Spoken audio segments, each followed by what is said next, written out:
Hello again, welcome. This is step 3 in the 5-step mini-series, Jumpstart Your Trading. This is me, Jason Allen again. Today, on this particular video, we want to talk about paper trading. This is one of my favorites.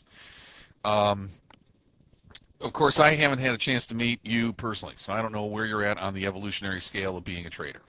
If you're trading Forex for the first time, most likely you've done some paper trading. If you've been trading at all for any period of time, you probably started by paper trading. If you've never done this before, the most likely thing you're going to do is start with a paper trading account. And that is simply put, you're going to pretend to trade. You're going to take and open a demo account with one of your favorite platforms. They're going to give you like 3 weeks, 30 days, a fictitious 10 or 50 grand account, whatever, and you're going to go to work trying to buy and sell as if you were doing it in real time. That's paper trading. It's pretend trading. The idea behind this form of uh, waste of time, in my opinion, the idea behind this is that you're going to be able to learn how to trade by not trading, by pretending. And we're going to talk about that. I'm going to get the PowerPoint up real quick here. And when you subscribe to my daily briefings or my newsletters, one of the benefits that I give you is an understanding of what will work and what won't. Paper trading is not going to help you succeed. I know that it's very tempting to think it will be. You're putting effort and time into learning something. When I get the PowerPoint up, I'll show you what you're actually going to learn and where this slows you down. So, bottom line is that we want to get you started and do it right.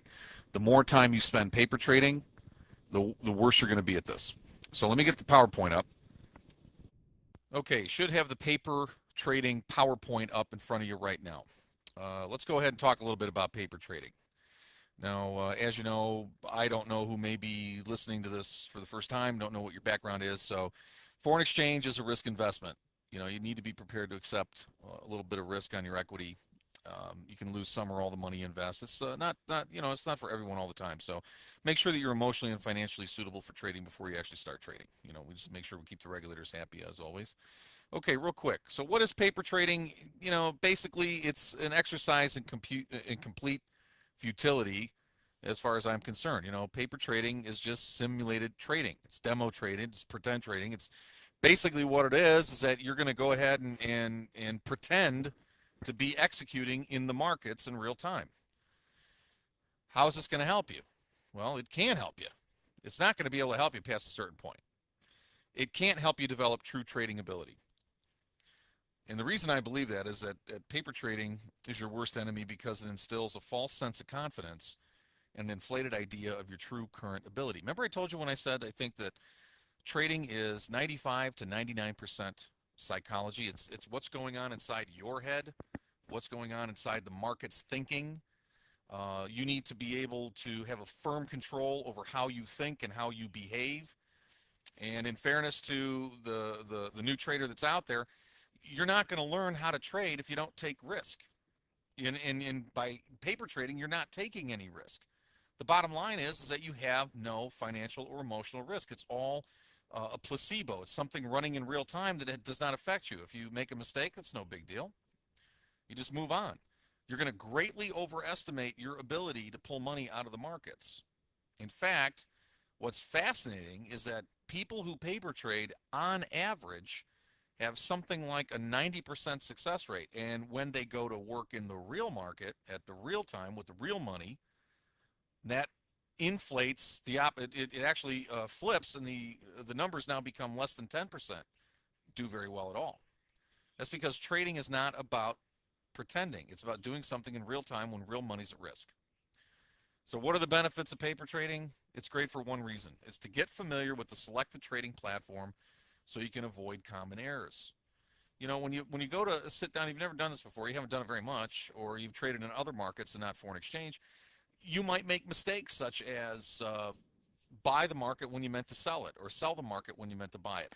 You might make mistakes to the size of the position. You might go to offset something, click the wrong something on the screen, and instead of getting out of a position, you've actually doubled up on it. There's things that it's important for you to understand about managing the platform, the online service that you're using, and all of those online services have certain things about them that are unique. Each platform's a little bit different than some of the other ones. So what you want to do is get familiar with the platform that you're going to use and avoid the common errors involved. Once you know how the system operates and what the functions of the software is, paper trading is over. There's no need for it. You absolutely do not need paper trading past a certain point. Once you know how the system works, and once you know how you personally use the software, how you're going to set it up, what your defaults are, maybe a week worth of pretending to trade around reports and news and all the rest. That's it. Otherwise, you're wasting your time. So you see, guys, the bottom line is that paper trading is an illusion. What it does is it convinces you that you're learning what you need to learn by mentally stimulating you to think that what you're buying and selling is actually happening, when in fact, there's no risk at all on your part. You know, the mistake that people make in paper trading is that they think they're going to get the real skills they need by pretending to do something that really you can't pretend to do. You got to do this in real time. There's always the illustration of guys that used to practice to duel. And you know what dueling used to be is if you had some grievance with a guy, you'd go out and say, hey, look, you know, either we get this right or we're going to duel. I'm going to shoot you. And they stand back to back and they walk 20 paces apart and they turn and shoot at each other, right? In other words, you could die by doing this. Well, one guy was asked, Alexander Hamilton, one of the last guys that ever did a legal duel in the United States. Alexander Hamilton asked a guy that was going to a duel, you know, he says, what are you doing this for? You know, you could get killed. And he says, I can snap a wine glass at 20 paces. You know, which using a flintlock is pretty impressive because a wine glass is, you know, 30 yards away, 60 feet. Accuracy was like nothing on those pistols. Anyway, he said I can shoot a wine glass from 20 paces. He says, that's great. He says, can you do that when the wine glass has got a gun pointed right at your heart? You know, I mean, the problem that paper trading involves, guys, and the long and the short of it is this: you're not ever exposed to the real emotions of trading because there's never anything at risk. So you're not really doing this. You're pretending to. It's like playing Microsoft Flight Simulator as opposed to going into air-to-air combat with a real jet fighter, you know?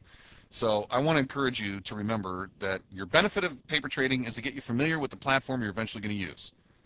The downside is, if you do this more than just a few days, you will convince yourself you've got skill when you really don't, and you will lead to losses right off the bat. You want to avoid that? Don't paper trade. Get an account up and running. Do it right. From day one, you'll be better off for it. Anyway, coming up next, step 4. Step 4.